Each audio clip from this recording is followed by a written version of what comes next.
역전의 용사들 시작합니다. 휴일 저녁 잘 보내고 계십니까? 저희들은 중단 없습니다. 역전의 용사들은 휴일이든 평일이든 꼭 여러분들을 찾뵙고 제대로 된 정보로 깊이 있는 얘기 나누어 가겠습니다. 김종대 전 국회의원 오셨습니다. 어서 오십시오. 안녕하세요. 박진영 교수. 자, 어제 가스라이팅 당했다. 윤태균의 가스라이팅이다. 정경환과 똑같다. 오늘 나오셨는데 정말로 오늘 진한 이야기 한 번 더 하겠습니다. 어서 오십시오. 네, 안녕하세요. 네.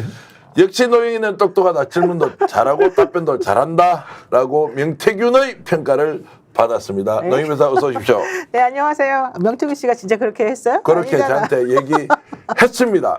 좋겠네요, 노 변호사님. 야, 이제 아니, 믿기는 어려운데. 아니 오늘 우리가 이제 그 김대남, 김건희 그리고 한동훈 관련된 얘기를 하기 전에 잠깐 요거 얘기 좀 하겠습니다. 어저께 종대님 욕을 너무 많이 먹어요. 배가 불러가지고 밥을 안 먹어도 될 만큼 야 스픽스 너희들 도대체 뭐 하는 거냐. 명태균 들어보니까 별거 없는데 오히려 너희들 가스라이팅 당했다 뭐 이렇게 얘기를 하던데 사실 제가 욕 들어먹어도 싸죠. 아, 왜? 말도 안 돼. 글쎄 그렇게 생각하지 마시고 그거는 명태균이란 사람에 대한 사람들의 느낌을 얘기하는 거고, 근데 우리는 기본 정신을 잊으면 안 됩니다. 그 오물더미 속에서 바늘을 찾아야 되는 거예요. 그러니까 그런 점에서 노력의 일환이라고 보고 욕을 먹을 일이 있으면 우리도 먹어야죠. 네. 그것도 용기입니다.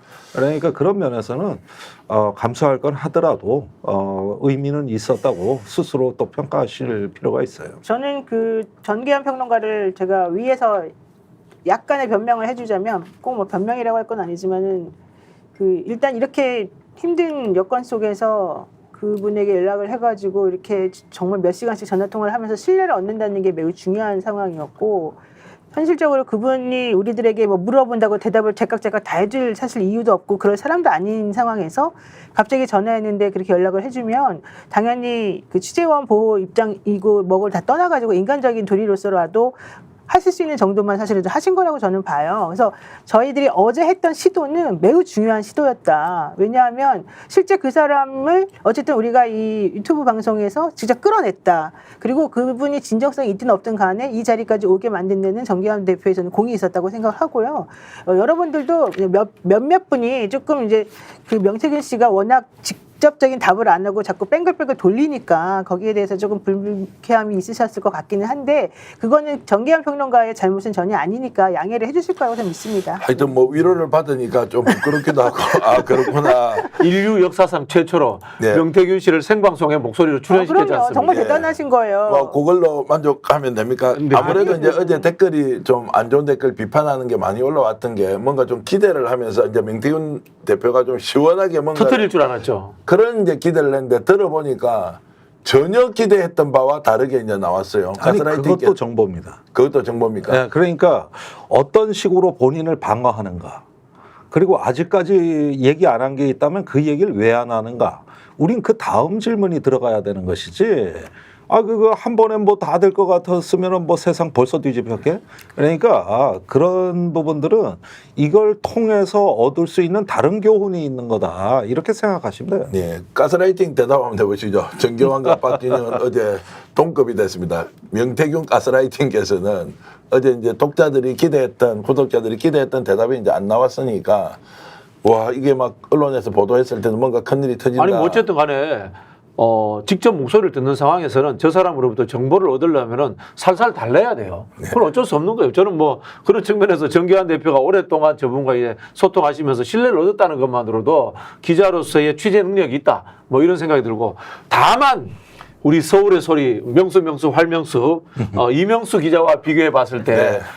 정말 물화일체가 돼가지고 그 사람의 이 심장까지 끄집어내는 그 정도까지는 못 가지지 않았나라는 그런 생각이 듭니다. 자 오늘 우리가 이제 물화일체에 거의 대한 1년 가까이 한 거예요. 이명수 그렇죠. 기자가. 네, 네. 거기도 한 번에 된 적이 없어요. 그렇죠. 자, 물화일체에 대한 이야기는 조금 있다가 김건희, 김대남, 한동훈 이야기는 또 이명수 기자가 가지고 있는 힘에 대해서는 이제 토론을 하기로 하고요. 제가 우선으로 말씀드리면 하루 종일 일을 하다가요. 전화가 몇 번이나 시도를 했는데 전화가 통화 안 되다가 하필 방송 중에 전화가 와 있는 거예요. 9시 반이었어요.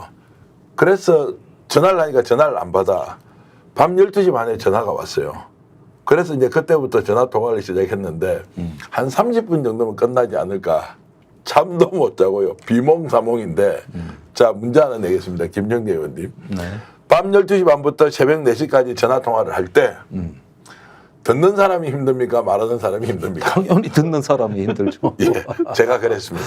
아이고. 그래서 계속 제가 들으면서도 메모하고 맞다고 하고 야, 그렇게 해서 이제 4시 정도 됐는데 사람이 약간 일체감을 느끼는 것은 아, 할 말이 정말 많구나.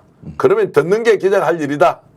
제가 말을 하면서 사는 사람이지만 그런 생각을 했는데 어쨌든 그 과정에서 저희들이 육성 녹취를 녹음을 틀지 않고 오히려 생방송에서 직접 통화를 했는데 그것도 역시 짜여진 각본대로 한 것이 아니라 우리가 이제 방송을 하다가 차라리 바로 전화를 한번 해볼까요? 라고 했는데 전화가 연결됐다는 점 말씀드리면서 그 내용이 실망스럽더라도 이렇게 열심히 노력하고 있다는 것만 알아주시면 고맙겠습니다. 자, 우리가 이제 오늘 주제 이명수 기자 아까 뭐라 그러십니까? 무라일체형 취재기자. 명수 활명수. 아, 활명수. 예. 야, 우리는 섭외가 안 되는 건지 스픽스에도 한번 나오실만 한데 아직 안 나오셨어. 섭외를 어떻게 해야 되는지 우리 PD들이. 그럼 나오라 그러면 되죠, 전화해서. 그래요? 네. 그럼- 그럼 나와요. 그렇습니까? 네. 명수는 잘 나옵니다. 이만식 기자 잘 나와요. 걱정하실 필요 없어요. 제가 지금 생방송 중에 전화해도 받을 거예요. 예, 네. 네, 전화 한번 해보시죠. 그러면은 마이크를 조금 있다가 좀 준비를 좀 해주시고요. 아니, 그래 오늘은 이명수 기자가 취재한 야, 이게 김대남 건을 가지고 하는데 어제부터 우리가 갑자기 이 방송 중에 전하는 게 질이 들었습니다. 오늘도 그러면 이명수 기자는 우리 김종대 전 의원이 직접 전화를 해서 우리 오늘 이 방송과 관련된 주제 토론을 그러니까 조금 하도록 이제 하겠습니다. 얘기를 하다가 네네. 어떤 적당한 시점을 알려주세요. 아, 그렇습니까? 너무나 좋은 기회가 온다. 여러분, 이명수 기자 만날 수 있습니다. 기대하셔도 좋고요. 아니 통화가 될지 안 될지 나도 몰라 아직은. 그건 지켜보시고. 아니, 해내야 됩니다. 자, 어쨌든 해내야 돼. 김대남 녹취록에서 저는 가장 충격을 받았던 것이 이명수 기자가 김건희 여사 7시간 때문에 절대로 접근해서는 안 되는 기자라고 국힘이나 집권 여당이나 대통령이 생각했지 않습니까? 이걸 뛰어넘고 이명수 기자가 녹취를 다 했다. 박 교수, 네. 활명수 님의 저 능력과 그리고 그 마성의 매력이 있어요. 마성의 이명수 매력이 기자가. 있다. 네. 그리고 김대남 씨는 그럼 어떻게 평가해야 됩니까? 김재남 씨는 그 마성의 매력에 녹아난 거죠. 이명수 기자의 특징이 뭔가 하면은 어수룩한 듯 하면서 한 2번만 만나도 저 친구 한 10년 전부터 알던 고향 동생 느낌 이런 느낌을 주는 특징이 있어요. 그래요. 네, 네. 그러면 명태균 씨도 오히려 그쪽으로 제가 연결을 해주는 게 더 낫다. 아니 그런데 그 대개 요즘 기자들을 우리가 선배가 후배를 탓할 때 너무 스킨십을 안 한다. 네. 취재원 접촉에 적극적이지가 않다. 그렇죠. 요즘 MZ 세대들 그런 걸로 이제 선배들이 많이 이제 스트레스를 받아 한다는 얘기를 제가 많이 듣고 그러면서도 뭐냐면은 또 이렇게 긁어서 쓰는 걸 좋아하지. 뭔가 생생하게 이렇게 차츰차츰 쌓아 올리는 기사를 못 쓴다. 요즘 언론이 너무 좀 즉흥적이고 편리한 기사만 쓴다. 이런 한탄을 많이 한단 말이에요. 그래서 선후배 사이에 갈등이 많은데 이런 단점이 이명수라는 한 인물에게서 다 극복되고 있다는 겁니다. 네. 그러니까 지금 이명수 기자가 한 7시간 녹취록이라든가 이번에 5시간 녹취록은 다 1년 가까이 진행된 걸 그걸 하나하나 모은 거예요. 꿀벌이 마치 꿀을 하나 한 방울 한 방울 모아가지고 거대한 벌집을 만들듯이 이렇듯이 길게 보고 한다. 그 다음에 자기 돈도 쓴다. 예. 예. 이렇게 해서 만드는 거기 때문에 이거는 굉장히 초월적 취재다. 요즘 탐사 보도도 이렇게 안 해요. 그렇죠. 외국에 뭐 NHK나 BBC는 1년 이상 취재하는 건 많잖아요. 한국에서 그런 거 별로 없거든. 근데 여기는 그걸 한다고. 이명수 그게 기자 잘 놀라운 아십니까? 거예요. 좀 알죠. 아 그래요? 연배가 어떻게 됩니까 이명수 기자가? 저보다 어리죠. 8년생인가 예. 79년생. 젊으시네요. 네. 예, 우리에 비해서는 참 젊으시네요. 저보다 어려요. 아니 그런데 이제 저기 꼰대들 상대하는 거 보면은 예. 나이는 어리지만 능글능글하고 이렇게 생각은 상황 잘해요. 그런 데서도 이렇게 꼰대들이 넘어갈 만하게 열어주잖아 이거를. 김대남 씨가 아니라 다른 것들도 아마 나올 거예요. 그게 왜냐면은 제가 아는 바로는 이명수 기자가 원래 김대남 씨 개인을 취재하려고 했던 것이 아니고요. 청와 어떤 이제 대통령실에 근무하는 분들에 대한 전반적인 취재를 하려고 하다가 그 중에 이제 이 김대남 씨가 거기에서 울분도 토하고 그다음에 이분이 이제 강원도 분이에요. 이명수 기자도 삼척 사람이에요. 그러다 보니까 거기에서 어떤 이 브로맨스 같은 감정이 싹 튼 거야. 이러면서 이제 마음속에 있는 걸 다 털어놓다 보니까 이분 이야기가 우선 터졌는데 제가 봤을 때는 이명수 기자가 다른 어떤 또 김대남 씨 외의 건도 아마 취재가 되어 있는 걸로 그렇게 알고 있습니다. 제가 불편한 질문 하나 드릴게요. 이제 이명수 기자가 저런 취재력이 뛰어나다는 거 인정. 네. 그러면 이제 상대가 전혀 모르는 상황에서 녹음을 했고 이것을 공익적 목적으로 이렇게 이제 공개하잖아요. 네. 그 부분에 대해서는 솔직히 박 교수는 어떻게 생각하세요? 그건 제가 평가할 영역이 것이 아니라고 생각합니다. 평가 영역이 아니다. 네네. 그거는 이제 공익적 목적이면 그렇게 할 수도 있다. 그리고 그 두 사람의 뭐 인간관계 문제라 이런 부분들은 그 두 분들이 알아서 하실 문제죠. 저도 가끔 그런 취재는 당해봤죠. 네. 보도 안 할 거라고 생각하고 어쩌다 한 말이 이제 기사가 그렇죠. 될 때가 있는데 그때 몹시 힘듭니다, 사실은. 그런데 녹취까지는 안 당해봤거든요. 그다음에 1년에 걸쳐서 5시간 이런 것들은 있을 수가 없는 일인데 일단은 이명수 기자는 일단 본인이 궁금해하는 걸 먼저 질문하지 않아요. 그러니까 항상 어떤 친분이나 연결고리를 먼저 찾고 그다음에 느긋하게 물어보는 스타일이고 본인이 말하게 하지 이렇게 기자들이 무슨 뭐 불편한 질문 막 쏟아붓고 여긴 취재가 안 되네 하면 또 관심 거두고 이 스타일이 아니야. 원래 이명수 기자가 김대남 씨를 취재하려고 했던 게 아니라니까요. 네.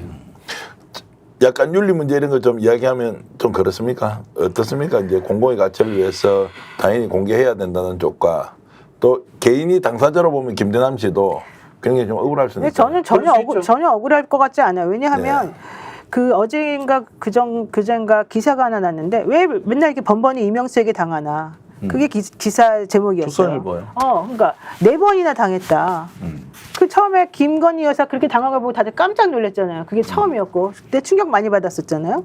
그걸 보고도 그 이후로도 김건희 여사랑 이명수 기자가 또 완전히 끊어진 것도 아니었더라고요.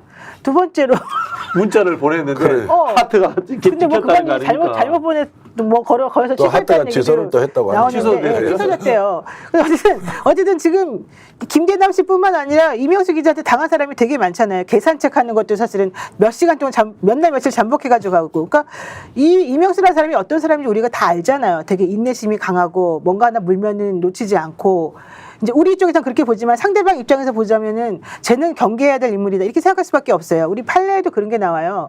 기자의 특성이 어떤지 알면서 기자에게 뭔가 얘기해놓고 그 기자가 그걸 보도화했다고 해서 뭐라고 하면 안 된다. 이런 취재 판례가 있어요. 우리가 이명수 기자랑 얘기할 때 당연히 조심해야죠. 만약에 내가 김건희나 국민의힘 사람이라면. 근데도 불구하고 그 사람은 계속 이명수 기자하고 얘기를 한단 말이에요. 그거는 이분이 그 위험성을 몰라서가 아니라 그런 것도 감수할 수 있다는 생각으로 저는 김대남이 했다고 생각해요. 네. 그러니까 그건 괜찮고 그렇게 다 번번이 알면서도 당하게 하는 그 이명수의 탁월한 능력 이걸 내가 본받고 싶다는 거지. 네. 야, 우리가 이제 방송을 하다 보니까 이명수 기자의 스타일에 대한 것까지 하니까 이명수 기자는 정말 스타가 되기는 됐습니다. 그럼요. 글쎄 이거 연결을 한번 해봐야 되나? 예. 자, 그래서 이제 서울의 소리가 뭐 약간 거리의 방송 이런 느낌에서 이명수 기자의 단독 취재 이런 것들로 지금 이제 실질적으로 제도권 언론으로 들어왔다 이런 생각이 제가 많이 들고 거기에는 이명수 기자의 역할이 매우 컸다 이렇게 이제 우리 김정대 의원도 보시는 거죠. 아니 세계적 언론입니다. 세계적 언론이다. 전 세계가 서울의 소리 그거 발 기사로 다 썼는데 예. 제가 중국 가서 놀랐어요. 아 그래요? 그렇습니까? 완전히 유명 인사하고. 근데 너무 안타까운 거는 이명수 기자가 그렇게 노력했는데 서울의 소리가 돈이 없잖아요. 예. 제대로 취재비도 못 받고 제대로 기자 월급도 못 받고 그렇게 산대요. 야, 되게 힘들게 산다고 그러더라고요. 참 미국 다녀오셨는데 유튜브 채널을 그렇게 많이 듣고 있더라라는 그 내용도 얘기 한번 해주시죠. 이번에 미국 대선 취재 다녀오셨죠. 아니 뭐 교포들이 이제 전국 각지에서 오니까 예. 대선 얘기가 메인 주제니까 이제 이야기 들을 수 있는 좋은 어디 가셨습니까? 시애틀입니다. 아, 시애틀에 1년에 한 번씩 모이는 우리 그 미주 이제, 교포들. 예, 그 단체가 있어요. 그래서 K-팩이라고 그 한반도 예, 예. 평화 법안 네. 내는 그 단체입니다. 그랬는데 저도 거기에 지금 들어가 있습니다. 아 이거 압니다. 네네. 예, 여기 많이들 들어가 계시고 네. 거기 워낙 열심히 하다 보니까 이제 모르는 사람이 없죠. 그런데 이제 전국 각지에서 오셨더라고. 그래서 그 임원진, 이사진 뭐 이런 분들을 비롯해 여러분들하고 저기 강연도 하고 토론도 하고 그랬는데 공항에 내리는데 그 저기 어디 대한항공 쪽에 한국인 직원부터가 알아보고 난리가 났고. 네. 그런데 여기는 환영하는 그 강도가 높아요. 네. 진짜요. 그러니까 얼마나 이제 고국에 대한 그 일종의 뭐랄까 향수 플러스 걱정 이러는데 이런 게 있습니다. 1990년대 한국을 떠나신 분은 아직도 한국에 대한 생각이 1990년대. 네. 아, 80년대 가신 분들은 아직도 한국에 대한 생각이 1980년대. 뉴스를 그렇게 많이 봐도. 그래가지고 그럴 때마다 본인의 그 상실감 내지는 한국에 없다는 일종의 아쉬움 네네. 이런 거를 유튜브를 통해서 많이 해소하고 싶은 거죠. 그런데 우리가 왜 그렇게 뜨거운 환영을 받고 또 와서도 이렇게 뭐 그 뒤에도 또 연락이 많고 하냐 하면은 그런 면에서 이런 인연이 고맙고 소중한 거야. 그래서 이런 유튜브가 보여주는 우리가 이제 기존 언론에서 못 보던 그런 것들을 보여주고 한다는 거는 이게 굉장히 그 저 위대한 겁니다. 가치가 있는 거니까 굉장히 그게 큰 거예요. 그래서 이제 뭐 심지어 어떤 분은 내가 나오면 절부터 한다고 농담을 하던데 네? 그건 농담이 있지만 농담인데 그런데 그분들이 얼마나 지금 한국 상황에 대해서 안타까움이 많은가 이런 것들은 우리가 잘 살펴봐야 될 부분이고 사실은 그 시차가 좀 있어 그렇지 시차가 없는 호주 같은 경우는 댓글이 굉장히 많이 올라오거든요. 네. 그 바람에 도주 대사 대응을 잘한 거예요 우리가. 시차가 안 나는 대로 도망을 가니까 우리가 방송하면 이미 호주 대사들이 데뷔를 하고 있어요. 그런데 미국은 그때 많이 자기 때문에 그런 대응력이 안 나와요. 그러니까 얼마나 동포들이 고국에 대해서 감정이 애틋한가 짐작이 가는 거죠.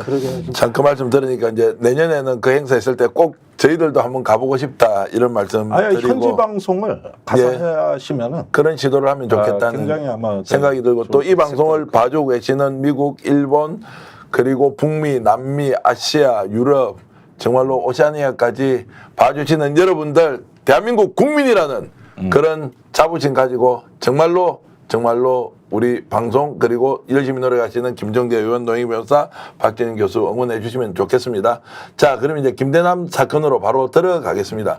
국힘이 난리가 났습니다, 지금. 자, 이리 되면 김대남 사건 때문에 국힘이 혹시 분열하거나 깨질 수도 있다. 박진영 교수 어떻습니까? 아니면 그냥 용산에서 나서서 다 죽여버린다? 아닙니다. 가능성이 있다고 봅니다. 그래요? 분열의 가능성이 상당히 있다라고 보는데요. 우리 한동훈 대표 스타일이 그렇지 않습니까? 윤석열 대통령 앞에 가서는 이야기도 못하고 화장실에 가서 윤석열 나쁜 사람 이렇게 낙서하는 스타일입니다. 정치하는 게. 그런데 이분이 화장실에 안 가고 화장실 밖에다가 글을 썼습니다. 이번 사건에 대해 가지고 대통령실에 있었던 사람이 공직에 간 사람이 나를 음해해서 이런 식으로 하려고 했다라고 썼는데 여기는 갈로 쳐서 유추 해석해 보면은 당연히 대통령실에 특히 김건희 여사의 개입이 있었다라는 물음표가 딱 붙어 있습니다. 누가 봐도 그 뉘앙스가 있거든요. 그 정도 이야기했다는 것은 최근에 그 독대 호소인으로서 아무리 호소를 해도 본인을 불러 독대해 주지도 않고 밥도 안 주잖아요. 어제 사실 그 청와대 만찬에 갔어야 되는데 만찬에 불러주지도 않는 섭섭함 이런 것들이 이 응어리진 것들이 이제는 요건을 통해 가지고 하나의 기회다 싶어서 저는 아마 조금씩 이제 이거를 빌드업을 할 겁니다.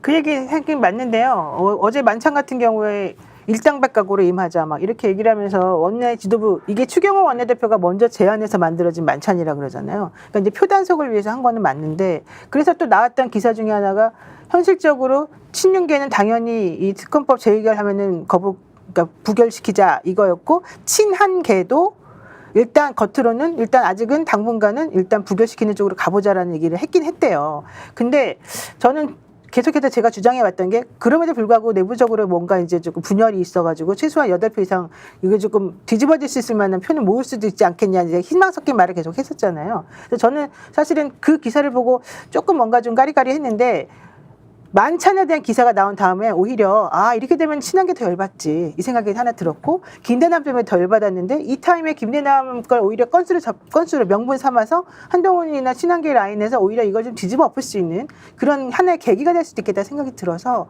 이참에 본인들이 가지고 있는 힘을 보여주자는 쪽으로 힘이 좀 몰릴 수도 있을 것 같아요. 자, 대통령실은 공식적인 반응은 있습니까? 이게 김대남 건 터지고 나서 뭐 공식적으로 이거 뭐 아무것도 아니다 뭐 이런 얘기가 있습니까? 혹시 들어보신 분? 뭐 아무것도 아니다라는 말은 안 나왔고요. 예. 이거는 공천은 김대남의 의향과는 반대로 그 당에서 다 공천을 한 것이고 그러니까 용사는 개입한 적 없다. 이게 입장이라면 입장이 되겠습니다. 이건 당에서 한 거다. 김건희 여사가 한 것은 없다라고 이렇게 그렇죠. 주어를 김건희 여사라고 쓰는 건 그렇게 아니고 명확하게는 안 했어도 당에서 한 거라는 게 이제 그 뜻으로 네. 한 말이고 사실은 당에서 한 것도 맞죠. 한동훈 대표가 있을 때 비대위원장으로 있을 때 있었던 일 아닙니까? 그래서 그렇게 떠다 미는 방식으로 해서 밀어내기로 그냥 처리를 해버리고 말았어요. 그러니까 가짜 뉴스라 그러면서 어떻게 보면 공식적 입장이 없으면서 그냥 모르는 일이다라는 식으로 입장이 정리됐다고 보시면 되는 거예요. 근데 김남국 의원이 터뜨린 거 하나 있잖아요. 어제 기사 중에. 그게 뭐였냐면 대통령 쪽에서는 용산이나 대통령 쪽에서는 나 김대남은 행정관의 지위에 있었고 우리 같은 사람을 독대할 만한 위치에 있지 않았다. 그러니까 그 얘기는 했지. 다 과장이다 이렇게 말했었잖아요. 근데 김남국 의원이 찾았어요.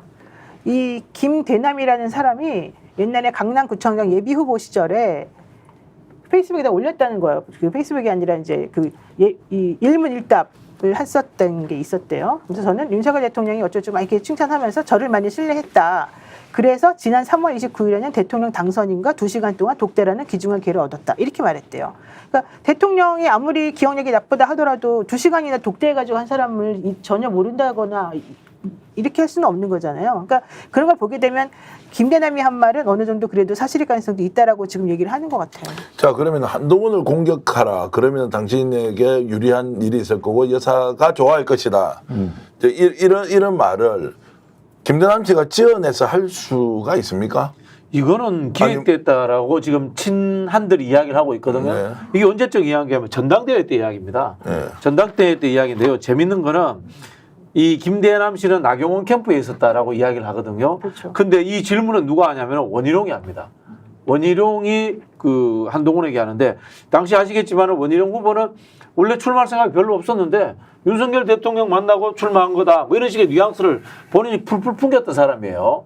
자, 그러면서 했는데 그 질문 내용이 결국은 서울의 소리를 통해 가지고 기사를 나오게 하고 그 기사를 가지고 원희룡이 질문을 하고 요거 그대로 포맷이 짜져가지고 나오는 거지 않습니까? 그렇다면은 김대남 씨 위에 원희룡에게 이 소스를 줄 수 있는 사람이 개입되어 있다라고 저희가 추정해 볼 수 있는 거죠. 그 사람이 누구냐라는 거죠. 그 사람 누굽니까? 대통령실이다라고 저희는 추정하는 거죠. 아니 근데 이때가 김건희 여사 텔레그램 메시지 입식 논란이 아주 본격화됐을 때입니다. 그렇죠, 네. 최고 절정에 달했던 거죠. 그러니까 김건희 여사와 한동훈의 대립구도로 경선판을 끌고 가고 있었어요. 이 부분에 대해서 한동훈 그때 후보가 별로 해명한 게 없어요.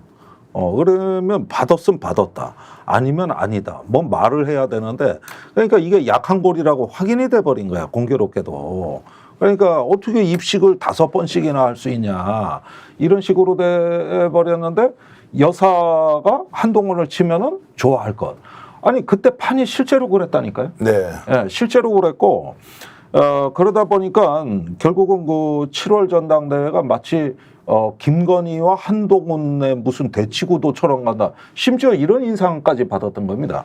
그러니까 얼마나 이게 전곡을 찌릅니까? 그러니까 우리가 유튜브 채널이니까요. 좀 전에 대통령실에서 뭐 기획하거나 지시를 했을 수 있다. 좀 더 구체적으로 가야 되지 않겠습니까? 스픽스답게. 구체적으로 그 사람이 누구냐고요. 대통령실에. 김건희라고 추정할 수밖에 없는 거죠. 왜냐하면 이 김대남 씨의 녹취록을 보면요. 윤석열 대통령은 아무것도 할 줄 모르는 사람이에요. 네. 정무적 감각도 없고 기획력도 없고 그냥 밥 많이 먹고 김치찌개 좋아하고 소주 먹고 계란말이 꼴통이라고도 바르고. 그랬어. 예, 꼴통이라는 표현까지 써요. 그럼 뭐냐. 말투가 달라요. 김건희 씨 이야기할 때와 윤석열 이야기할 때는 김건희 씨 이야기할 때는 굉장히 공손하게 이야기합니다. 결국은 김건희 씨가 또 여기 보면은 본인을 좋은 자리에 추천해 준 것처럼 이런 식의 또 뉘앙스를 풍기기도 하거든요. 그럼 그 당시에 금방 말씀하신 것처럼 김건희와 한동훈의 대결처럼 됐다. 그러면 이 김대남 소스를 누구에게 줬느냐? 김건희에게 줬을 것이다. 네. 그러면은 이명수를 통해서 기사를 내게 하는 작업들도 김건희에게 보고했을 것이다. 이렇게 우리는 추정해 볼 수 있는 거죠. 자, 그래서 이제 궁금증이 우리 이명수 기자한테 직접 전화 연결 한번 해보겠습니다. 저희들 어제도 성공했는데 오늘도 성공할 것이라고 생각하고 아직은 몰라요. 지금 자, 아직 모르지만 어쨌든 이거 이런 심야하고 심야지만 그래도 김종대 의원이 하는데 당연히 심야라도 되지 않겠습니까? 자, 김종대 의원으로 원샷 바로 돌려주시고요. 없잖아. 자, 이제 갖고 가고 와요. 있습니다. 마이크 원샷 갖고 돌려주십시오. 김종대 전화하세요. 의원 등장입니다. 오세요. 예. 전화 시도하시고 스피커폰 열어주시면 되겠습니다. 스피커폰 어떻게 여는 게요? 열어줘 가서. 아 이거 제 PD 얼굴 나와도 더 좋습니다. 예. 지금 고객님께서 왜 그러지? 어디 잠복 중인가? 아니 빨리 그대로 놔놓고 가세요. 왜냐면 김정대 의원이 그렇게 있으면 이제 전화 올 거 아닙니까? 그러면 오늘 이명수 기자한테 정말로 어디- 저희들은 섭외가 너무 어려워서 못 모셨는데 오늘 전화로 진짜요? 연결해서 섭외가 뭐가 어려워요 도대체가? 우리 PD들 뭐 하시는 겁니까? 섭외 빨리 하시길 바라겠고요. 자, 어찌됐든 지금 국힘에서는 이걸 가지고 윤리위에서 조사를 한다는데 윤리위에서 도대체 뭘 조사한다는 겁니까? 뭘 조사해 탈당해 버렸는데 조사 아니, 권한이 조사를 있는데 한다고 아니 지금 그래도 그랬는데. 한다는 거야. 그래도 지금 전화가 또 들어갑니까? 당적일 때는 여보세요? 아 방송 출연 중이구나. 언제 끝나? 내가 중요한 질문 좀 하려고 그러는데 방송 중에. 이거 지금 안 돼? 1시간 걸려? 알겠어요. 예, 네. 예, 예. 자, 지금 보니까- 김정대 의원도 전화하셨고 노임에서도 했는데 하여튼 통화가 지금은 됐는데 방- 자기가 지금 방송 중이어가지고 1시간 있다가 끝나. 아직 아니, 그 거의 방송은 뭐 무슨 방송이 틀면 나와, 방송이 지금. 전화가 그거 뉴탐사. 뉴탐사에서 하고 있구나. 야, 틀면 나오더라고요. 자, 어쨌든 이제 국김윤리위에서 조사를 한다는데 뭘 조사한다는 겁니까? 아니 그러니까 이 형사고발까지 염두에 두고 있다 그랬어요. 그 다음에 배후를 이게 어떻게 나온 건지 정 과정을 조사하고 저기 책임을 질 일이 있으면은 형사 고발도 하겠다. 여기까지 지금 나왔단 말입니다. 자, 그러면은 한동훈 공격보도 사주를 했다고 고발을 하면 요거 조사를 누구를 하는 건가 하면요. 제가 봤을 때는 조정훈 의원 쪽을 겨냥한 걸로 보입니다. 이게 뭔가 하면요. 이제 백서 만드는 팀에서 백서특위. 이 한동훈 비대위원장 시절이죠. 총선을 치르면서 당내 국회의원 여론조사를 하면서 한동훈의 대선 경쟁력 등 한동훈 개인에 관한 여론조사도 끼워서 하지 않았느냐라는 이야기가 백서팀에서 새 나오지 않았느냐. 그런 이야기를 하고 있는 거고요. 백서팀에서 새 나온 이야기를 김대남 씨가 누구를 통해서 듣고 그걸 소리 이명수 기자에게 줘가지고 소리에서 보도하게 하지 않았느냐라는 이렇게 이제 스토리텔링이 짜지는 거거든요. 그 백서 안 나왔죠. 근데 아직. 아직 안 나왔죠. 근데 아직도 안 김대남은 나왔어요. 부인했어요. 백서특위 정보가 아니고 나는 김 여사 전화번호 모른다. 이렇게 부인하죠. 나왔어요. 부인할 수밖에 없죠, 이 사람은. 본인 지금 부인하는 이제 하는 건 그러니까 SBS랑 서면 인터뷰를 어제 해가지고 총선 백서 특위로부터 이런 정보를 받았다고 신지호 전 의원이 말했는데 그건 다 틀린 말이다, 추측이다 이렇게 정면으로 아니라고 주장은 했어요. 네. 자, 한동훈 대표는 지금 공식적인 입장이 있습니까? 어떻게 돼 있습니까? 감찰 지시는 했는데 아니 본인이 제일 먼저 입장을 냈죠. 제일 먼저. 그 입장을 냈는데 네. 감찰 지시를 하면 이제 어떤 내용이 감찰이 되는 거죠? 금방 말씀드렸습니까? 백서팀에서 이 정보가 나갔다고 판단을 하고 있는 거예요. 네. 이 백서팀을 만드는 실무자들과 의원이 극소수입니다. 극소수입니다. 그리고 지금 제가 들은 바로는 국민의힘 백서팀이 웃기더라고. 예를 들자면은 좀 합법적이 않은 상황들 이런 것까지도 다 이렇게 뭐라고 하면 정보를 모아가지고 10월 10일 날 이제 기소되는 시간이 지나지 않습니까? 선거법 관련되는 그게 끝나면은 내겠다라는 생각을 갖고 있대요. 자, 정치적으로 얘기를 좀 해보겠습니다. 한동훈 대표는 이런 식으로 본인이 공격 사주를 받았다고 하면 이제 좀 뭔가 터닝 포인트, 전환점이 좀 되고 뭔가 주도권 행사할 수 있는 기회가 온 거 아닙니까? 그러면 여기에 대해서 제대로 공격하면 본인 입지가 지금보다 훨씬 더 좀 나아질 텐데 안 그래도 궁지에 몰려서 좀 심하게 얘기하면 숨도 못 쉬는 당대표가 돼 있는데 어떻게 될 것 같습니까? 그러니까 그간의 사정을 좀 보셔야 되는데 7월에 당대표가 되고 나서 지금까지 김건희 여사 문제에 대해서 한 번도 한동훈 지도부는 입장을 낸 적이 없습니다. 뭐 명품 백 문제라든가 주가 조작 문제라든가 뭐 어떤 게 나와도 거리두기를 했어요. 그래가지고 불가금 불가원 이렇게 해놓고 적절한 거리두기로 일관을 해오다가 이번에 처음으로 입장이 나온 거라고 보면 됩니다. 그러니까 김대남을 대리인으로 치는 것이요. 김건희를 직접 치는 게 아니고 이렇게 해서 김대남을 갖다가 조사를 하겠다 여차하면 고발해버리겠다 해서 최고 수위 당대표가 할 수 있는 최고 수위의 입장이 나간 거거든요. 그다음에 이걸 가지고 이제 그 배후를 조사하겠다. 그다음에 그 저기 경위 전체를 조사하겠다는데 원래 이런 것들은 사법 영역이지 당에서 하는 그 저 감찰의 수준을 뛰어넘은 겁니다. 그렇죠. 네. 아니 감찰이 말 그대로 감찰이지 뭘 갖다가 저기 이런 걸 어떻게 조사합니까? 그러니까 안 되면 고소라도 하겠다. 그래서 수사권의 힘을 빌려서라도 하겠다. 이렇게 된 거예요. 아니 그랬더니 국민의힘 당적을 지니고 있어서 감찰 대상에 해당이 된다고 생각해서 감찰을 지시를 했는데 김대남이가 탈당계 제출했잖아요. 탈당계를 했는데 그 탈당계를 내서 지금은 김대남을 조사할 수는 없지만 네. 그것이 어떻게 해서 이런 녹취록이 나왔는지 그때 일은 계속 조사하겠다. 그러니까 그래서 그때 감찰은 안 되고 아니 감찰을 고발을 해야 돼요. 제가 이야기하잖아요. 김대남 씨 같은 경우에는 당적이 없어졌기 때문에 고발을 해야 되는 상황인 거고 아까 말씀드린 백서팀은 감찰 대상인 그러니까, 거죠. 예. 그러니까 한동훈 그 대표가 지금 감찰, 그 김대남에 대해서 원래 감찰하려고 했는데 김대남이가 너무 빠르게 탈당계 제출한 거예요. 그래가지고 당내 징계 대신에 형사고발을 돌아가야 된다 이렇게 지금 얘기하고 있어요. 자, 당내 분란이 이제 상당히 심해질 것이다. 그리고 대충 누그러뜨려질 것은 아니다라고 보면 자, 거부권 행사 어제 대통령이 했습니다. 그러면 지금 이것이 특검으로 연결될 때 김종대 전 의원 이번에 어렵다. 노영희 변호사도 이번에 어렵지 않겠느냐. 저는 어렵다고 봐요. 그런데 이게 혹시 특검 정국에서 그냥 차라리 김건희 특검 통과시키자라고 반대표가 현실적으로 나올 수 있느냐 아니냐. 아니 그랬으면 좋겠죠. 그런데 다분히 희망적 사고라고 보는 것이 뭐냐 하면은 이런 부분들은 어떤 조금 어떤 자기 존재 인내감을 나타내기 위한 좀 하나의 어떤 그 간접적인 방식의 투쟁이지 이 당을 갖다가 무슨 뭐 자기들이 보기에는 파국으로 몰고 갈 정도의 싸움이 절대 준비되어 있지는 않다. 그 정도 싸움을 하려면 이런 것들도 조사를 통해서 뭔가 새로운 게 드러난다든가 이런 식으로 입안이 돼야 되는데 아직까지 절대 다수가 윤석열 대통령이 이 당의 주인이라고 믿고 있고 또 관저에서 이제 집합 정치를 또 했던 마당이다 보니 잘못하면은 이런 데서 이제 그 재의결 거부권한 게 국회에서 재의결이 된다면 그건 파국이거든요. 이건 거의 분당 사태까지도 갈 수 있어요. 그러니까 오히려 이러다 보니까 자기 보호 본능은 더 강해져. 가두리 양식장에서 주는 사료 먹고 우리 당분간 참지. 여기 그냥 야생으로 나갔다 굶어 죽으면 어떡할 거야.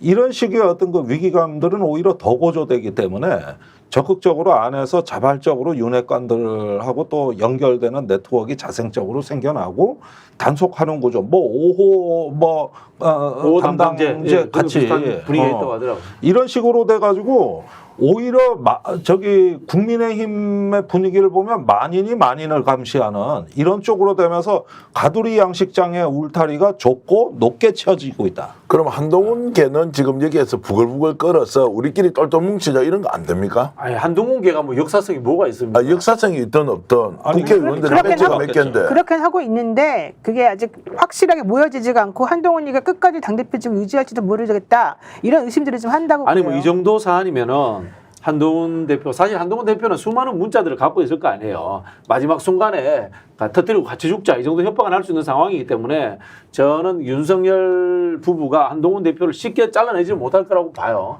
다만 이제 이런 것들이 터져주면 한동훈 대표 입장에서는 이걸 가지고 이제 밥자리에 밥자리 불러주세요. 다시 이야기할 수도 있는 거고 독대 이야기 다시 꺼낼 수도 있는 거고 제가 아까 말씀드렸잖아요. 이제까지는 화장실 안에다가 벽에다가 낙서한 거예요. 윤석열 대통령 김건희 문제도 해결 못하고 무능한 사람 썼다가 이제는 화장실 밖에 문에다가 쓴 정도야. 아니 근데 이게 이제 싸움의 양태가 다르다는 것이 지금까지는 윤석열 한동훈의 관계에서 윤석열 대통령을 지지해야 된다는 것이고 이번에는 김건희 한동훈의 문제잖아요. 그렇죠. 그럼 김건희 여사 편을 든다는 게 당에 있는 국회의원들이 말이 되느냐 이런 질문 던질 수 있는 거 아닌가요? 질문 안 원래는 던지죠, 그래야 서로 되는데 질문에서. 예. 김건희 여사의 실체를 다 인정한다. 다 알고 있죠. 다 알고 있으니까 보유하는 김건희다. 라고 다 알고 있는 거죠. 전 국민이 다 아는 거 아니에요? 자존심도 없어요. 국힘 이거는 의원들은 자존심의 문제가 아니고 예. 그건 제가 보기엔 실리의 문제인 것 같아요. 실리의 문제, 아니, 이익의 내가 문제라는 지금 거예요. 이익 공동체 얘기를 하려고 그랬는데 이 108석의 여당은 국회라는 공간에서는 야당입니다. 그리고 하루하루가 위기예요.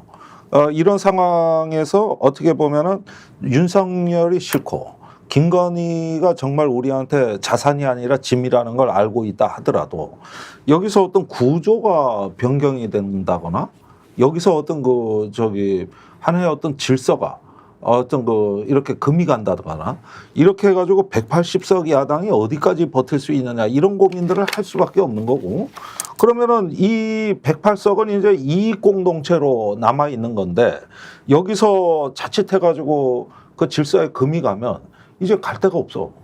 어디로 가라고. 그러면은 예컨대 옛날에 탄핵 국면 같을 때 새누리당은 찢어졌죠. 정확히 절반으로 쪼개졌잖아요. 장작 쪼개지듯 딱 쪼개졌어요. 그때는 뭐냐면 대통령이 이제 완전히 대통령직 기능을 상실하니까 그런 형국으로 가는 게 눈에 가시권 안에 들어오니까 그제서야 분열이 된 거지. 지금 같은 경우는 이미 오래전부터 이 사람들은 이런 어떤 그 질서와 권력 구조를 이해하고 있었는데 어쩌면은 충신이 한 놈도 없냐고. 전부 간신 집단 같이 괴물이 돼가지고 이런 것들이 아무리 변태와 엮기가 있어도 죽는 것보단 낫다 이런 식의 어떤 이익을 계산하는 쪽으로 유지가 되고 있는 것 같단 말이에요, 이게. 야, 근데 이익 공동체 말씀하실 때 정말 핵심적 단어 변태와 엽기가 있어도 그게 차라리 이익이라면 더 좋다. 그게 국힘의 현실입니다. 간신들의 그 집단의 이제 집단 사고라고 할 수가 있는 건데 사실은요 중국 역사를 보면 큰 간신이 나와서 이제 하나 없애고 나면 또 나타나고 그 동탁이란 거 여포가 없애나니까 이번엔 조조가 나타나고 그러다 보니까 나중에 그냥 삼국시대로 다 거덜이 나잖아. 에? 다 거덜이 나는 거예요. 그러니까 처음부터 이거는 기본 질서와 가치를 제로 세워놓지는 않고 국민의힘 전체가 일정 정도는 괴물이 돼가는 거죠. 미국 공화당하고 똑같은 거예요. 전부 트럼프주의자. 자, 이런 거 아니겠습니까? 예를 들자면은 윤석열이라는 사람이 국민의힘을 그 당시에 특검으로서 말아먹은 사람입니다. 그런 사람을 데려다가 대통령을 시킨 거예요. 이 사람들은 그런 사람 권력을 잡기 위해서는 수단 방법을 가리지 않는 사람들인 겁니다. 그런 상황에서 지금 윤석열을 쫓아내면 바로 정권이 무너지고 민주당 정권이 들어선다고 생각하는 거예요. 그렇기 때문에 이 사람들은 윤석열이 어떤 나쁜 짓을 하고 어떤 황당무계한 상황을 만들어내더라도 민주당으로 정권이 넘어가는 것을 막기 위해서 지금 지키고 있는 거예요. 예를 들자면 윤석열의 20% 지지도 그 윤석열 지지하는 거 아니에요. 죽어도 나는 민주당 정권이 싫다고 생각하는 사람들이 20% 있는 거예요. 자, 그래서 이제 과연 이 사건의 최종 결론이 김건희 여사가 설자를 잃어갈 것이냐 아니면 한동훈 대표가 쫓겨날 것인지 궁금하지 않습니까? 김건희 여사 편을 다 들어준다 국힘 의원들이 어쩔 수 없는 현실 아니냐라고 이제 해버리면 이번에도 결국 당하고 마는 것이고 엊그제 대통령이 한동훈 대표를 빼고 이제 대통령실로 다 불러서 만찬을 했습니다. 추경호 원내대표, 김상훈 정책위의장을 비롯한 당 지도부가 왔는데 일당백이라고 했습니다. 명확하게 이번에 제 의견은 아무것도 안 될 것이다라고 선언한 것과 똑같습니까, 김 의원님? 이번엔 정말 심각합니다. 심각합니까? 네, 심각한데 이게 뭐냐 하면은 제가 역대 대통령들을 쭉 봤을 때 또는 뭐 청와대 있을 때도 제가 직접 겪었는데 그 노무현 대통령하고 정동영 장관이 왜 틀어졌습니까? 또는 그 이전에도 마찬가지인데 김대중 옛날에 민추협의 명예 고문이 왜 김상현 그때 의장하고 틀어졌을까요? 또는 노태우와 김종필 또는 김영삼과 이회창은 왜 틀어졌을까? 일관되게 관통되는 것은 자기의 독자 세력과 내지는 차별합니다. 이때는 한국의 대통령제의 이게 고질적 병폐인데 그 제2인자 내지는 차기 주자를 용납하는 문화가 아니에요. 그러다 보면 정권이 반드시 사달이 났는데 공교롭게도 한동훈 대표가 출마할 때부터 아예 그걸 구호로 내걸은 거예요. 수평적 당정 관계. 네. 예, 이러면서 혁신을 얘기하는데 이게 명백한 차별화 선언처럼 비춰지는 거거든. 거기에다가 김건희 여사를 건드리고 시작했단 말이에요. 이러다 보니까 이거는 사실은 윤석열 대통령 아니라 할지라도 웬만한 대통령이라도 자극을 받게 돼 있어요. 거기에다가 이제 김건희 여사라는 성역 중에 성역을 건드렸단 말이에요. 그렇게 되니까 이걸 가지고 대통령실에서는 위협으로 받아들였는데 문제는 한동훈은 그냥 이게 좋은 게 좋은 건가 봐 하고 자기는 별 생각 없이 제기를 한단 말이에요. 그럼 주변에 또 야심가들이 끼어들어가지고 이걸 증폭시키고 이런 식으로 지금까지 당정 관계가 돼 왔어요. 이렇게 얘기를 하니까 마치 모든 게 한동훈 책임인 것처럼 제가 얘기를 하지만 그렇지도 않아요. 원인 제공은 또 윤 대통령이 한 거예요. 그러는데 이번에 김대남 사건이라는 건 뭐냐면은 전면전을 벌릴 수 없는 상황에서 일단 국지전으로 시작하기에 딱 좋은 주제입니다. 그런 것 같아요. 예. 직접 윤석열 대통령 부부를 건드리질 못하지만은 사실상의 그 윤석열 대통령 부부에 대해서 자기는 더 이상 못 참겠다고 하는 이럴 때 중간에 저 대체제가 하나 기가 막힌 게 딱 등장한 게 김대남입니다. 자, 그러면 이제 특검 문제로 바로 들어가 보면 지금 김건희 특검 재의결이 이번 주에 있을 거 아닙니까? 10월 4일 날 의총을 한다 그러고 네. 그 뒤에 이제 이 금요일이니까 다음 주쯤에 본회의 할 것 아닙니다. 같은데. 원래는 이제 본회의를 토요일, 일요일 중에 이제 하겠다 그랬고 대통령이 원래는 금요일 날 재요구를 할 것이라고 했는데 실제로 좀 이틀 정도 빨리 이제 하는 바람에 네. 이 여의도의 시기가 좀 이제 속도가 지금 붙었습니다. 10월 4일 날 민주당하고 속도는 국민의힘이 다 붙었어요. 의총이 잡혀 있습니다. 자, 그러면 혹시라도 박 교수, 네. 혹시라도 한 번 더 혹시라도 네. 재결에 200표 넘을 수 있다 없다. 택도 없습니다. 택도 없다. 택도 없다. 택도 그럼 안 없습니다. 되는 것이다. 그러면 제가 하나 추론하자면요. 8표 빼오는 것이 20표 빼오는 것보다 어렵습니다. 네. 이야기 뭐냐면 20표는 빼올 수 있는데 8표 빼오는 것은 불가능합니다.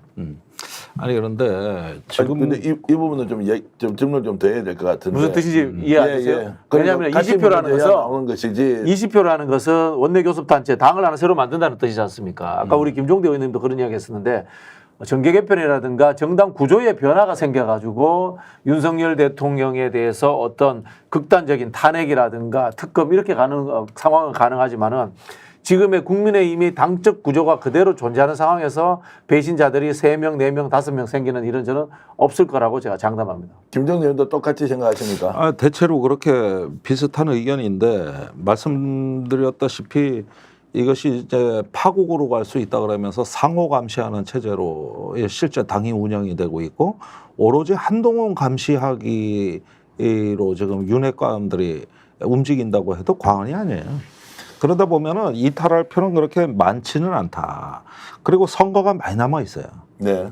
당분간 여기서 스스로 밥그릇 기득권을 깰 이유가 없고 이거는 어느 순간 심판의 순간이 왔을 때 빨라지는 것이지 지금 그럴 만한 계기가 존재하지를 않습니다. 이제 남아있는 건 딱 하나인데 국민의 특검에 대한 압도적 지지거든요. 이게 지금 모든 여론조사가 최근에도 60%대 특검 찬성 여론으로 나오고 있고 심지어는 대구 경북에서조차도 이미 대세는 기울었죠. 그러니까 이런 민심이 있다는 것까지는 인정을 해요. 그러니까 말을 어떻게 바꾸느냐 하면은 조금 이제 개혁적인 성향이나 또는 친한동훈 계열에서는 특검은 안 되고 여사의 사과는 필요하다. 이런 식으로 조금씩 방향을 미세 조정하는 여기까지 나가는 거거든요. 그러니까 이렇게 뭔가 지금 큰 판을 뭐 20석 뭐 이렇게 큰 판을 벌릴 수 없는 사정이라면은 이제 그 에너지가 김대남을 향하겠죠. 그러면서 이제 타협하고 딜하려고 하겠죠. 예. 이제 밥자리에 꼭 불러주세요. 뭐 요 정도 있지 않습니까? 독대 한번 해주세요. 뭐 두 분 전문가시니까 이제 99%는 불가능하다. 그러나 1%의 가능성도 있다 정도로 하고요. 그런데 요즘 특이한 현상이 하나 있습니다, 박 교수. 보궐선거인데 조국 혁신당 민주당은 엄청 열심히 하는 것 같아요. 국민의힘이 잘 안 보여요. 이게 뭘까? 혹시 이번에 보궐선거 지고 한동훈 쫓아내려고 하는 거 아니냐라는 좀 생각이 들어서 좀 과한 그건 아닌 것 추측인가요? 같아요. 그건 아닌 것 같아요. 그래요? 그건 아닌 것 같고요. 정권 심판론이 불거지는 것이 싫은 거죠. 그러다 보니까 이제 보궐선거 관련해서 이슈를 만들지 않는다. 뭐 이렇게 보여지는 것 같고요. 제가 이제 가정해보면 이런 것 같아요. 한동훈 대표가 결단할 수 있는 상황은 몇 가지 경우의 수가 있습니다. 여론조사로 윤석열 대통령 지지율이 진짜 10% 초반대까지 폭망하는 경우, 이런 경우가 있을 수 있고요. 그다음에 이런 수준이 아닌 국회의원 보궐선거가 내년에 있다.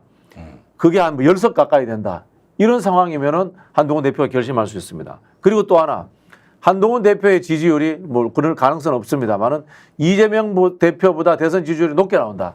이런 상황이 나오면은 결행할 수 있습니다. 그런데 이런 상황들이 다 갖춰지지 않는다면은 한동훈 대표를 따라서 윤석열과 전면전하는데 같이 동조할 국회의원은 없습니다. 아니 그러니까 저기 친한 뭐 의원들이 좀 있다 손 치더라도 지금 한동훈 믿고 목숨 걸고 있겠냐 그럴 수 그렇죠. 있겠느냐는 거야 지금 상황이. 한동훈이 이제 자신이 설 자리를 그거에 자기 스스로 버린 걸맞는 거죠. 지도력을 갖추고 예. 외연을 확장하고 동원 능력이 있고 이런 지도자를 따라가고 싶지 말만 그럴싸하고 맨날 삐져 있고 그런 거 하면 여사하고 관계 푸는 것도 아니고 안 푸는 것도 아니고 이런 상태에서 어떻게 쫓아갑니까? 그런 군대에서 그런 지휘관 만나서 전쟁이 일어나면 다 죽어. 그거예요. 보궐선거 결과가 구체적으로 제가 좀 질문하겠습니다. 서울 교육감 이제 진보 쪽이 이깁니까 보수 쪽이 이깁니까? 아유 뭐 아직 좀 찍어주시죠, 저는 그냥. 일단 가능성이 진보가 예. 유리하다고 봐요. 유리하다. 그러면 호남은 뭐 조국 혁신당 민주당 중에 뭐 한 군데 될 거니까 그렇고 강화는 국힘이 좀 유리합니까? 국힘이 유리해 보입니다. 부산 금정은 어떻게 될까요? 그게 이제 바로 그 부분인데 여기서 만일에 민주당이 이기면 한동훈 대표한테는 상당한 타격이 됩니다. 그건 뭐 99% 타격이 돼요. 여기에서 부산에서 뺏겼다. 이거는 아닌 게 아니라 대표가 되고 난 뒤에 첫 번째 선거인데 저번에 총선에서도 저기 전재수 의원 빼놓고는 다 이겼죠. 네. 부산에서. 그런데 금정을 뺏겨? 이거는 참사라고 보이는 거죠. 그러면은 기다렸다는 듯이 그 총선이야 윤 대통령 책임이라고 하지만은 이거는 한동훈 책임 아니냐. 이렇게 이제 그래서 이제 박 교수한테 물어보는 거예요. 한동훈을 쫓아내지는 않을 겁니다. 쫓아내지는 않고 제가 봤을 때는 안 그래도 바지 사장인데 진짜 식물 사장 그 정도로 만들어 버리는 상황으로 갈 것 같아요. 그래요. 네. 이게 또 비대위로 가면은 이거 지도 체제 다 재구성해야 되고 이게 지금 윤 대통령이 그만한 어떤 그 조정 통제 장악력도 의심받고 있고 그러는 상황에서 당원들은 압도적으로 한동훈 대표를 찍었는데 어디 또 김기현 대표 같은 윤핵관 대표 하나 떡 세워놔 보십시오. 이거는 이제부터는 뭐 되는 일도 없고 안 되는 일도 없고 그야말로 진흙탕에서 수렁에서 못 빠져나온단 말이에요. 그러니까 사실은 용산은 딜레마죠. 근데 오히려 용산은 힘 빠진 당 대표 두고 그냥 자기들이 계속 이렇게 그렇죠. 조정하면 지금 더 하는 식으로 낫다. 하면 되죠. 네. 이런 생각을 할 수도 있습니다. 밥 안 주고 뭐 독대 안 해주고 그러면서 계속 데리고 있으면 돼요. 밥 안 주고 독대 안 해주고 데리고 그리고 있으면서. 식물 대표로 그냥 놔두고 그렇죠. 윤핵관 중심으로 또 원내 의원들 중심으로 이렇게 끌고 간다. 요게 지금 이제 용산 윤석열 대통령 김건희 두 분의 권력자께서 갖고 계신 생각이다. 그렇죠. 그러니까 이게 어떤 시점에 변화가 있다 하더라도 내년에 지방선거 이제 준비 분위기가 될 때부터나 이럴 때 이제 출마자들의 요구가 빗발치게 아래로부터 뭔가 변화의 욕구가 나타날 때 그 압력에 의해서 지도 체제가 어떤 큰 변화를 겪을 가능성은 있어 보여요. 그러나 지금은 아니라는 거예요. 지금은 그렇게 될 수가 없잖아요. 그러면은 지금 김건희 특검도 통과 못하고 보궐선거 끝났는데도 당도 저런 뭐 허지부지한 상태에서 용산의 힘이 계속 있다. 국민들이 일반적으로 바랄 때는 야 그러면 이제 앞으로 지방선거 때까지 어떻게 기다리느냐. 국민들이 지치죠. 그게 지치잖아요. 저 사람들 전략인 거죠. 그래요? 윤석열이 정말 무능하고 국정이 아예 운영이 안 되는 사람인데 단 하나 할 줄 아는 게 있어요. 사정권을 어떻게 장악하느냐. 여기에 대해서는 귀신 같은 하나의 훈련이 돼 있는 사람 같아요. 근데 계속 저렇게 이제 김건희 여사 관련된 건이 터지는데 그래도 끄떡하지 않고 그냥 갑니까? 아니 그런데 이게 이제 좀 관점의 차이인데 우리가 박근혜 대통령 때는 왜 검찰 최동호 검찰총장 무너지는 거 봤죠. 국정원의 남재준 원장 무너지는 거 봤죠. 또 정윤회 문건 파동으로 기무사의 이재수 사령관이 또 무너지는 거 봤죠. 이러면서 착착착 무너지더라도 대통령 권력은 더 커졌습니다. 그러다가 나중에 이제 2016년 10월부터 레프트 훅, 라이트 훅을 한 대씩 맞았다고. 그게 이제 정유라하고 태블릿 PC예요. 이 순간 왕창 코피를 쏟더니 주저앉더라고. 네. 그러더니 박 대통령 스스로가 포기를 했었어요. 자기 임기에 관해서는 국회에서 논의해서 결정해달라 그랬거든.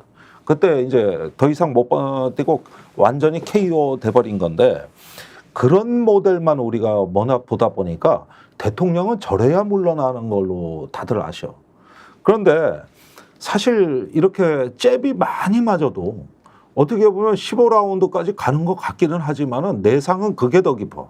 그래가지고 나라 시스템이 망하고 있죠. 라이트 훅은 안 맞았지만 이게 잔매를 많이 맞아가지고 있는데 그런 게 요즘 터지는 김건희 여사 관련 뉴스들이고 또 무슨 공천 뭐 스캔들이고 이게 벌써 정리됐어야 되는 게 이제 와서 다 터지고 그다음에 군에서 기밀이 새고 검찰에서 기밀이 새고 이렇게 보니까 그냥 스쳐가는 게 아니라 자꾸 이렇게 쌓이는 잽들이 지금 계속 얻어 터지고 있거든요.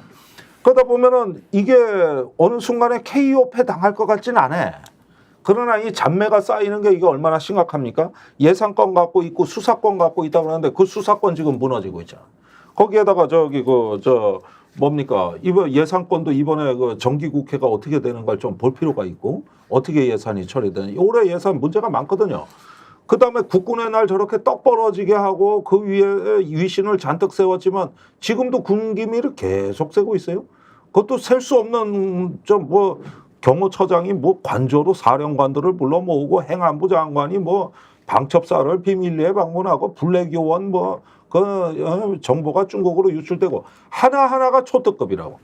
그러면은 이 정권을 위협으로 보는 기관 세력들이 많다는 얘기 아니에요. 거기에다가 공무원들이 등을 돌리는데 이게 박근혜 때하고는 약간 순서가 크게 보면 같은 방향으로 가지만 좀 달라요. 그리고 워낙 많은 잽을 맞고 있어요. 이렇게 되면은 어쩌면은 이렇게 쉽게 KO는 안 될 것 같다라는 거야. 느낌에. 그래서 여당도 버티기는 버텨.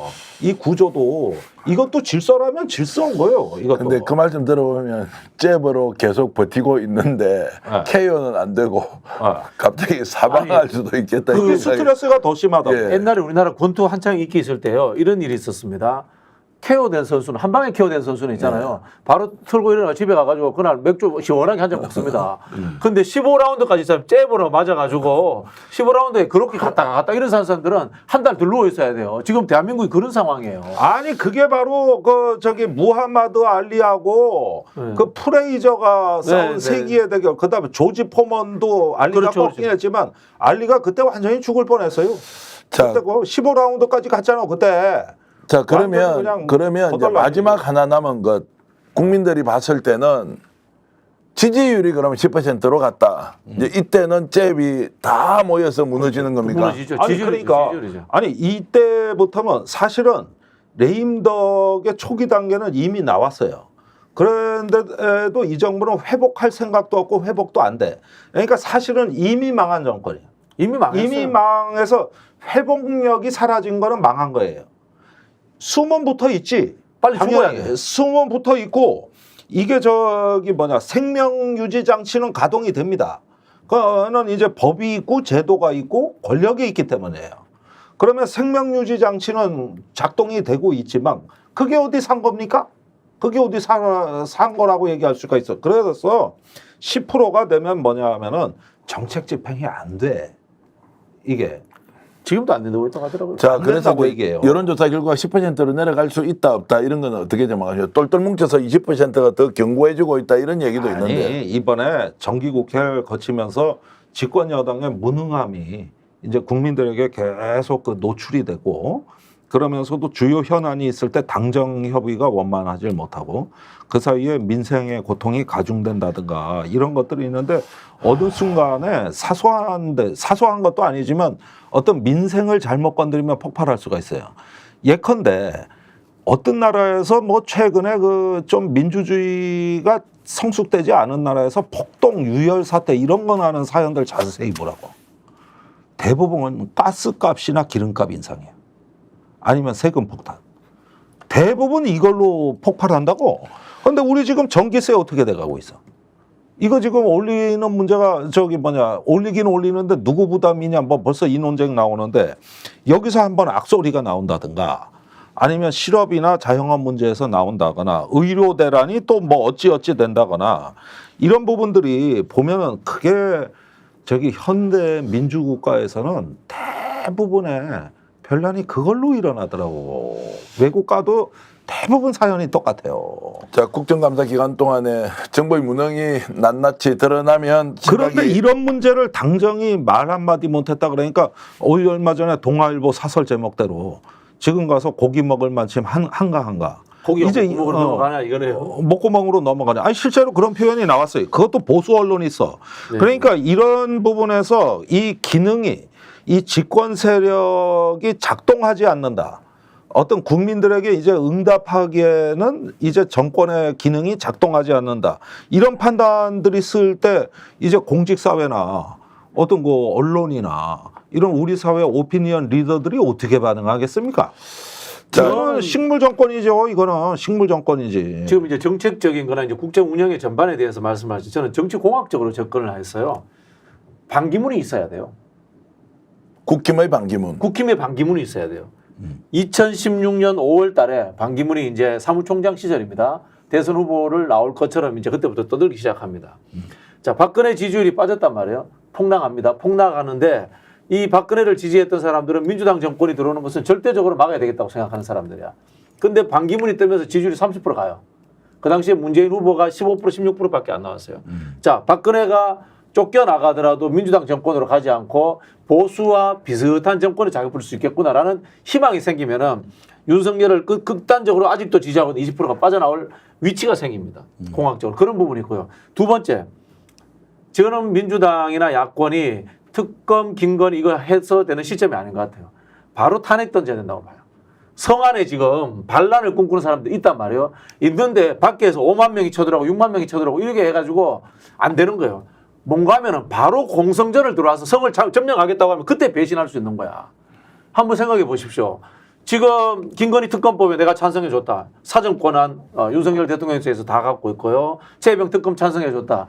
윤석열 정권 쪽에서 그냥 두겠습니까? 그 시간의 문제라든가 이런 것들. 결국은 한 방에 무너뜨기를 겠자는 윤석열 탄핵안이 던져줘야지만이 저는 배신할 수 있는 사람들도 야, 한 번만 극단적으로 배신하면 되는구나. 라는 그런 생각할 수 있을 거라고 봐요. 오히려 그 말 좀 들으니까 좀 시원하다. 돌파구가 없는 것이 아니다라는 생각이 드는데요. 정말로 국정을 무능하게 운영하고 있는 것이냐. 무능하게 운영하는 게 아니면 운영을 안 해요. 국정을 포기한 세력이냐.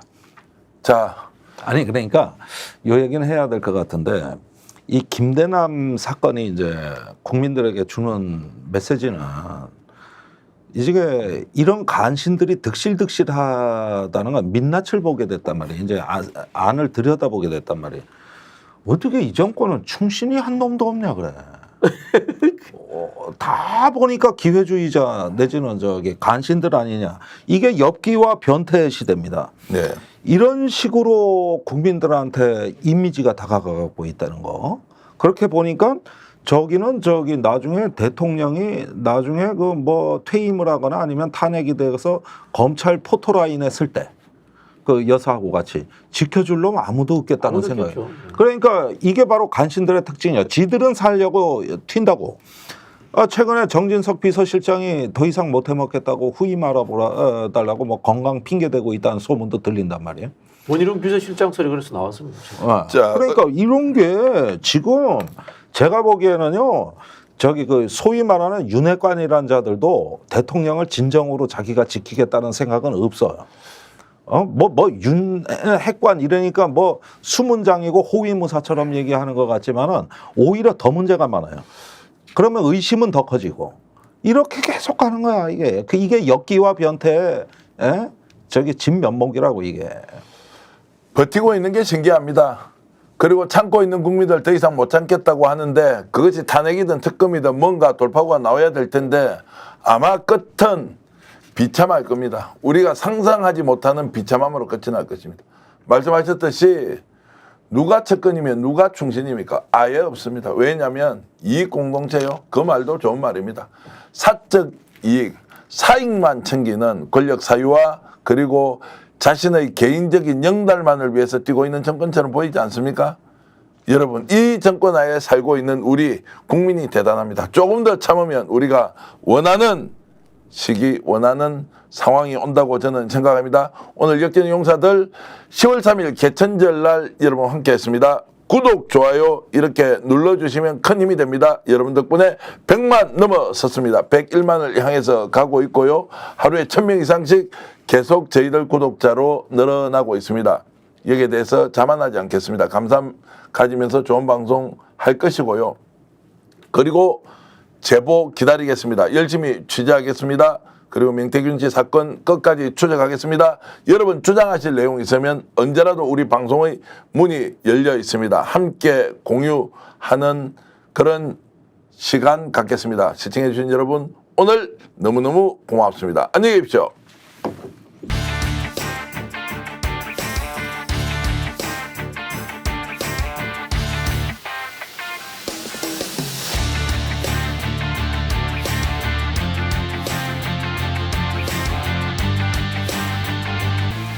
역전의 용사들.